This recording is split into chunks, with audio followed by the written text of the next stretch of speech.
Hey all, I'm here. It is 1:50 a.m. Central Time, and I have been thinking about this one case for days, and especially super consistently for the last few hours. I have been following it, but I recently just learned. Okay, first of all, I'm speaking of Lesandro Feliz Guzman, aka Junior, from Bronx, New York, United States of America, for people that are not familiar with the Bronx. He lived in a section of the Bronx called Belmont, and he was attacked on 183rd Street, viciously, fatally, of course, attacked. And these are just my thoughts and what I've discovered with this whole thing. This boy, because that is what he was born in 2002. He's 15 years old. He was 15 years old. An innocent, non-violent. I've yet to see anyone to say anything bad about him. Really good kid. Wanted to be a police officer. Did well in school. Very close to his mother. Very close to his sister. The family, so on and so forth.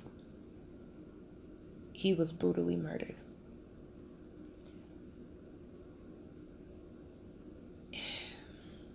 It's really difficult to talk about because the way in which he was murdered was brutal, was an understatement. And then when you find out the supposed reason as to why, it's even more so heartbreaking and disgusting. Many of us who watched the videos saw this 15-year-old boy, Junior, in his last, 10 minutes of life? That boy didn't know why he was attacked. I'm so everywhere with this right now, and I probably will be throughout the video, but I'm livid. I'm disgusted. I've been sitting here going through links, going through this, going through that, and I'm just like, nothing makes sense. Nothing could warrant this. I will say there are people who live a certain lifestyle and they understand their consequences or, the risk of their life. This was not that case. This was not a boy who engaged in activities to have look over his shoulder all the time. I mean, the area in which he lived in was pretty, it had gang activity. However, he was raised to stay out of it, and he maintained a pretty positive image in his neighborhood. I will be discussing how some of the statements from the mother, from Junior's mother.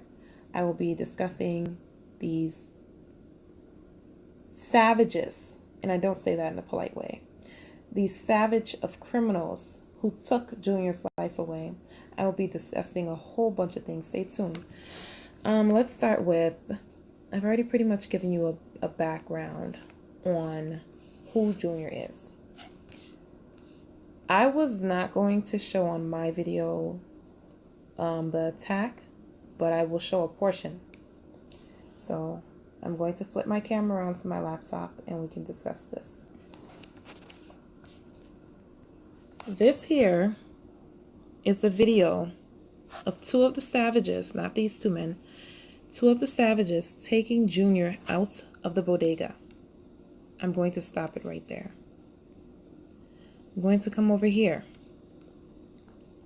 Before that even occurred, you will see Junior running into this bodega, which he has visited countless times because he grew up on that block. He's trying to hide from men. He's trying to hide from these savages.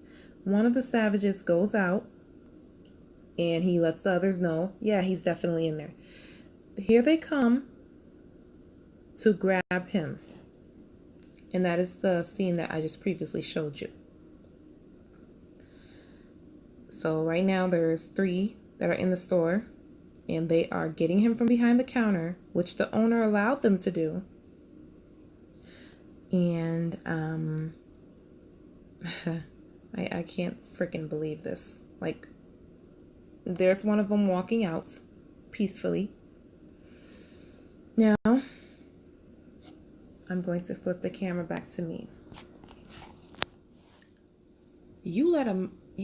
I'm going to really try not to curse in this video, but a child that you've known for years got snatched up, and all those grown men didn't do anything.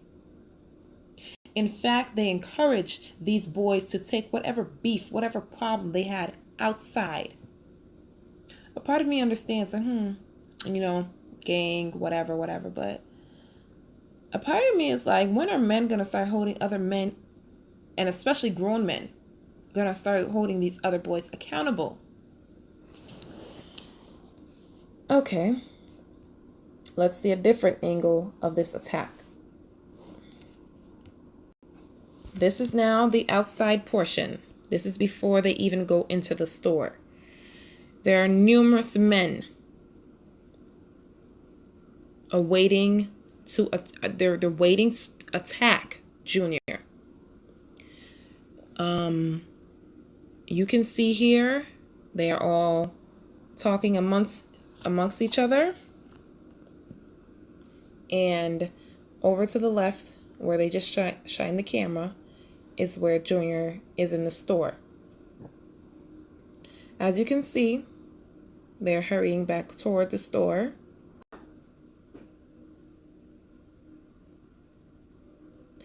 The guy in the red, that is Joniki.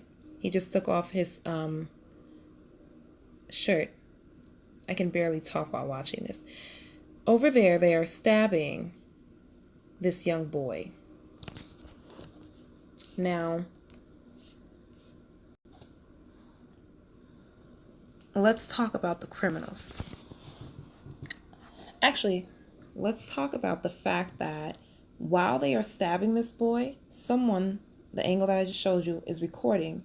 They recorded for several minutes. I don't have the original video, but they recorded for several minutes these guys preparing to attack that little boy. Then, the store owners who did nothing, some of the store workers peeped out as that little boy was getting stabbed up with a knife and a machete and did nothing. They went back in the fucking store. And according to, who is that? I have it, councilman, one of the New York councilmen, nobody in a damn bodega called the freaking police. However, the police chief is saying otherwise, that yes, they received calls from people in the bodega. I don't believe that shit. You know why? Because here is a video showing Junior trying to get back in to the bodega after he has been stabbed. So in about a minute, a few seconds, he will come back in. As I said, those are the store workers. They had come out, then they came back in. That's Junior. Pay attention. There will be blood over here. He is bleeding. The owner is shooing him away, as you can see. He sees that there's no help, and he runs off. He runs off to the hospital. He's about 1 block from St. Barnabas. Now, he has lived in this neighborhood pretty much all his life. So therefore he knows, okay, you're not going to help me. I'm going to try to get to the hospital. Let's see a clip of him finally making it there.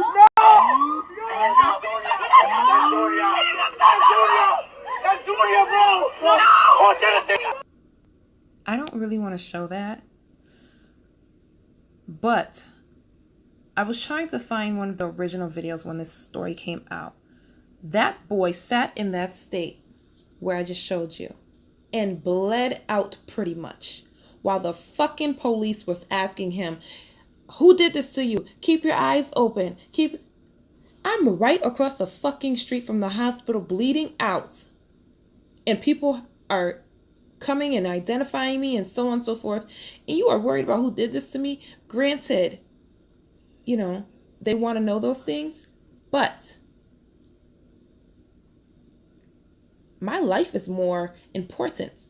This boy's life could have been saved. From the owner to the people recording to the police and EMS. Oh, that wasn't even EMS. The police. How dare you? Right across the street, right across from the fucking emergency room.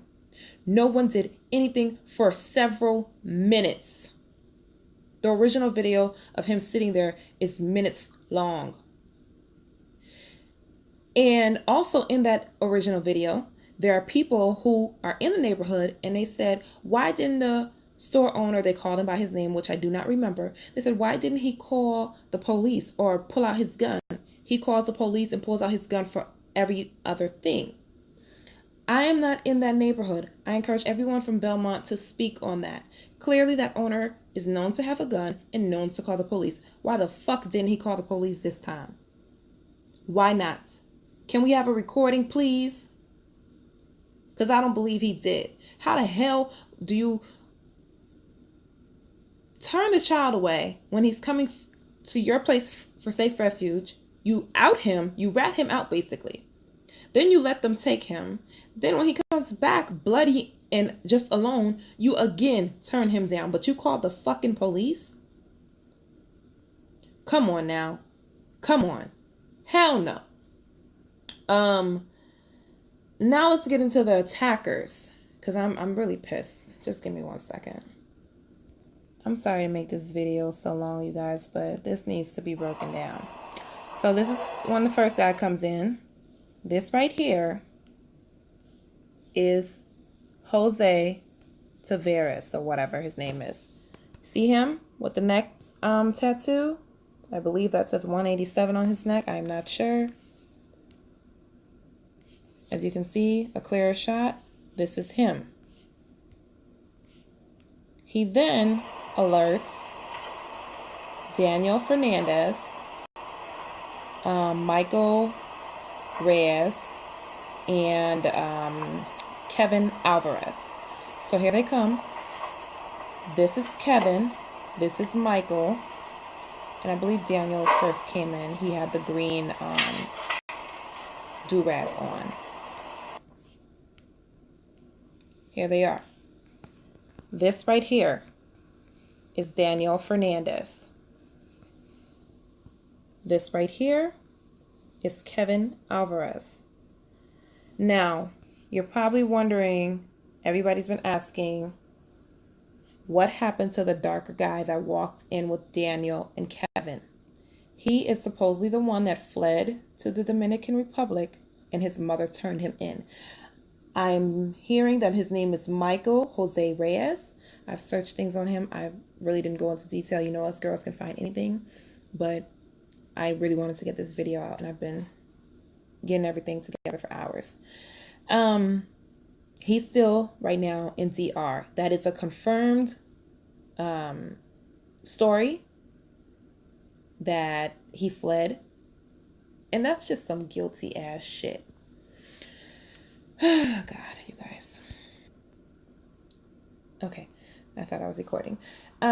So right here, you can see Kevin Alvarez. He is 19 years old, dragging Junior out of the store.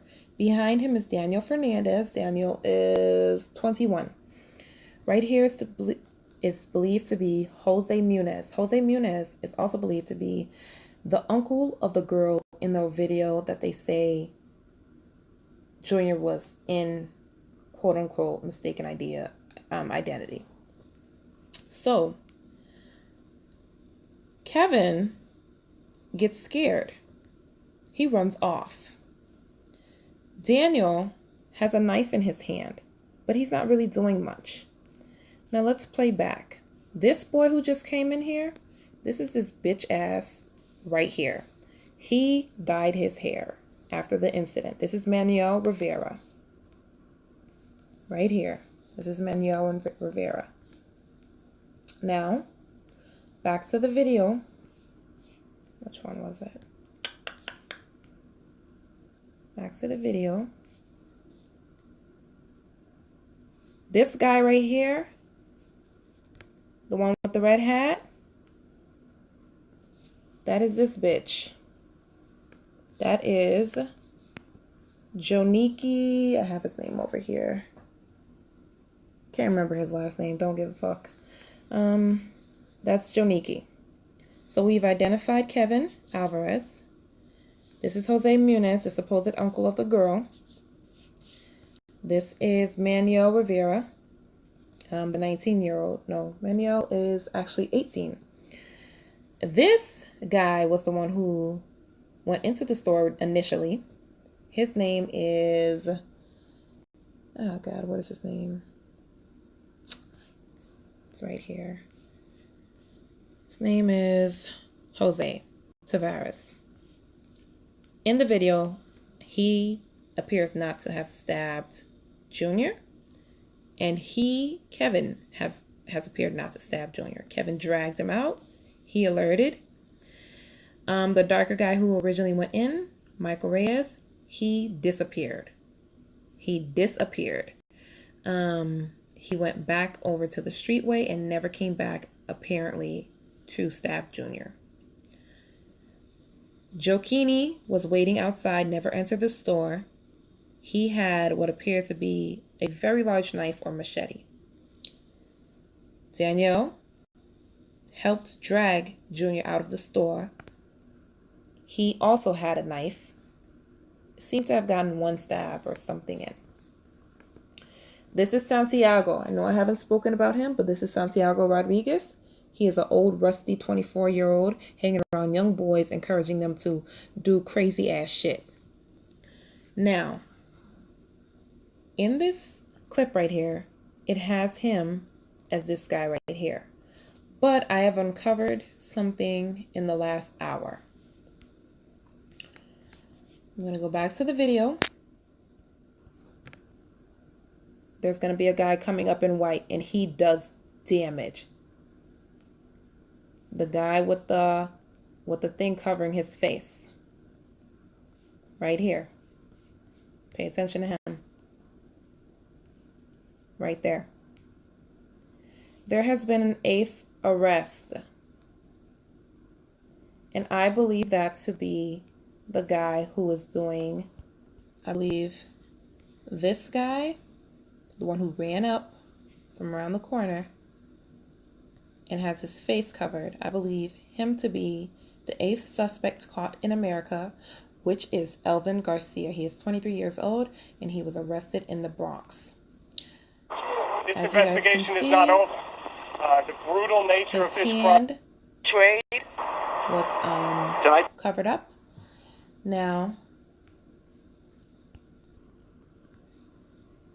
Elvin is holding Junior with his left hand and trying to stab with his right. This is a left hand injury. When I first saw his little picture, I thought he was Lobos from Power, honestly. Police made an 8th arrest in a murder so savage, it's horrified even veterans of law. I realized this investigation is a loser. Not Lobos. Who was who caught Lobos? What's his name? Angie's manager. I don't know. It doesn't matter. Basically, the first guy to get caught or turned in was the darker skinned guy that came into the store and was pretty much never seen again. Well, he was seen again walking back to the car, but he didn't appear on video physically attacking Junior. Manuel Rivera, he was the first in DR. Then there was the 6th, which was Jose Muniz, Joniki Martinez, Jose Tavares, Manuel Rivera, Santiago Rodriguez, and Danel Fernandez. Those 6 were captured in New Jersey. Then in Bronx, New York, Kevin Alvarez was captured. I'm not sure if he turned himself in or if he was captured. I'm pretty sure he was captured though. And the most recent was Elvin. So that gives a total of 9 confirmed suspects. But that is not enough. We need those fucking drivers. We need the drivers and everybody else. But clearly I feel like someone is telling on everyone, because these guys are dropping. Within hours, they are dropping. And that's another thing. People, gang or no gang, people run with certain people. And people know them for that. So if one person does something, and we can identify one person, we can identify the other 8 because they hang around each other so much. And another thing, men usually like recycle clothes pretty often. Like they wear them again and again. So therefore, that's another way to identify someone. Hey, you wore this shirt on Facebook 5 times. And that's also you with the same shirt on in the video, with the same hat, with the same shoes. And this person looks like you. So thank you for all these tattoos that you guys wear, that you guys have. It easily identifies you guys because a bunch of these men are not going to be able to say that was not them. Your tattoos are clear as day. And you can't erase those. Manuel Rivera tried to dye his hair blonde to shake up things. Sweetie, we know it's you. I didn't show this, but this Junior, after being turned away again, after being stabbed brutally and being turned away from the bodega owner, he runs off to the hospital. That is extremely unfortunate, to say the least. You guys, I'm really having to take breaks because I'm so pissed off right now. You see here, the guy with the white, with his face tied in black, that's who I believe to be Elvin Garcia. The, I guess, the 9th man captured, 6, 7, I don't know, 8 or 9. And then you see Michael Reyes and you see Joniki Martinez. Let's press play. Joniki begins to take off his shirt. You can see Jose Muniz, who just went by. Now, Elvin runs up. There's Daniel. And there is, his name is Kevin Alvarez. He's still dragging Junior out. Kevin ditches. Joniki runs up. Muniz starts to stab and runs off. I believe this to be Santiago Rodriguez. That's who I believe that to be. But of course, these are all just speculations, but this is just my findings. The attack was extremely brutal. I just wanted to give you guys a recap of who's who to me. Now, since 6 of these guys were found in Jersey, they have to do an extradition hearing. Even though this happened in New York and they were found in Jersey. By law, you have to do it. 6 of the men attended. 5 claimed they could not speak English. Okay. The only one who said he could speak English was Danel Fernandez. The other 5 had interpreters and had to wear headphones. I want to show you guys a clip of this. This right here is Tavares, aka Jose Tavares. He has his head down. He looks back for whatever frick reason. Now here comes the part that I really want to show.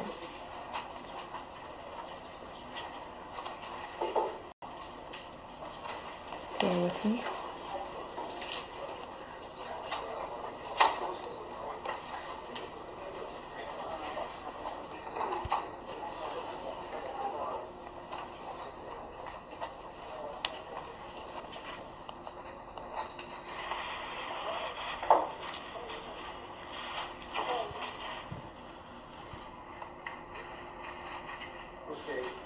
Sir, what's your name?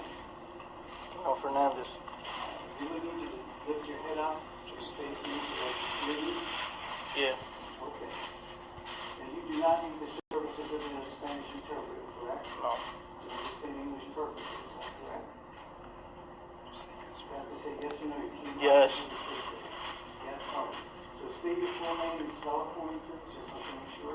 Danel Fernandez.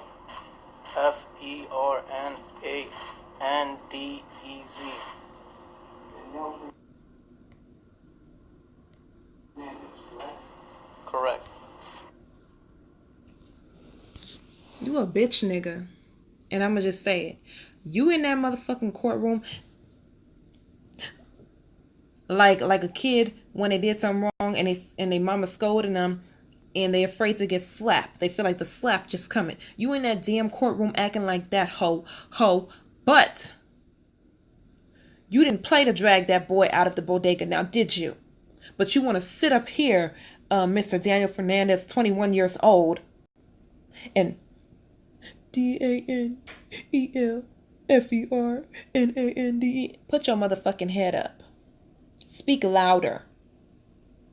Because you're going to need to in prison. Because you ain't never, ever going to be in the outside world unshackled. And that's a promise. That's a fact. They ain't never going to give none of these guys bond. And that's period. That shit really hurt my feelings and upset me. Because I don't know. And some of them, I don't know if their guilt is setting in that they went after a completely innocent person or what.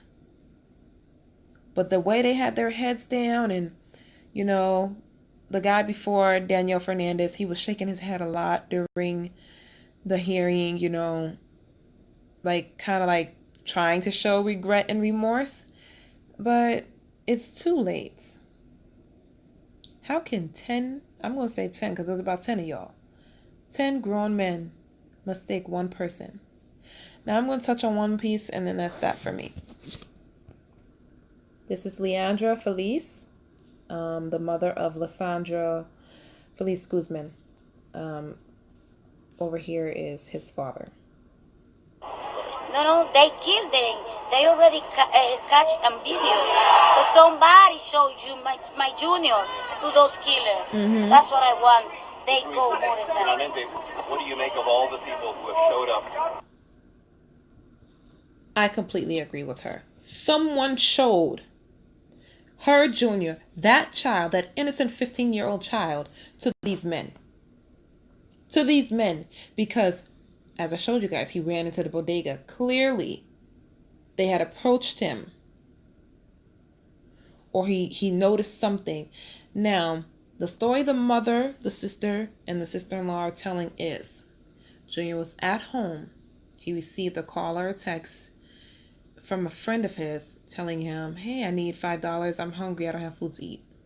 Those are the type of things that the kids in the Bronx and people are dealing with. But anyways, I guess from one source I heard that the kid actually came up, or Junior said come up, and the kid said, oh no, come down, you know, come get something to eat with me, like, you know, go with me to get something to eat. So Junior's mother had called him while he was out, like, oh, you're taking too long, come back. And he said, oh yeah, mommy, I'll be right there. He never made it home. Why? Who the hell is that friend? Where are you now? Why haven't you shown your face? And people are saying that the friend was forced to set Junior up. And then other people are asking, how can a friend be forced to set Junior up when it's a case of mistaken identity? I can understand, like, maybe they pressed him and said, hey, you know what? Your friend did do this, and this is, in fact, Junior, and he set him up. Not saying I understand why he did it, but I can understand how they approached it. He shouldn't have texted Junior. You know, like, it's just so frustrating, but I truly believe there's something fishy about that. $5 at midnight to eat.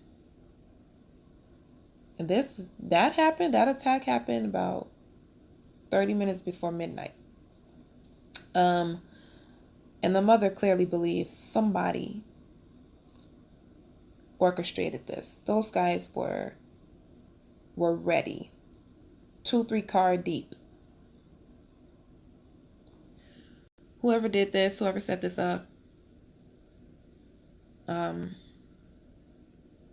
God be with you, but you need to turn your punk ass in. Y'all, my mouth is dry. I'm frustrated. I don't know what else to say anymore. I'm sorry. This is a very long video. But please bear with me. We need to do better. We all need to do better. There's only 2 of these men listed, of these guys, these savages, these criminals, these scum, these cunts. Well, there's only 3. 23, 24, and 24. There's only 3 of about 10 men that are those ages. Other than that, it's 21, 19, and 18. 21, 19, and 18. Young guys. Young guys. Out here lost. I won't speak on their gang activity. That's not my area. What is my area is justice, reform, and help. I'll be making up a follow-up video. I'm sorry for the ranting. You guys enjoy your night. Let me know what you think of my findings. And yeah, touch base later.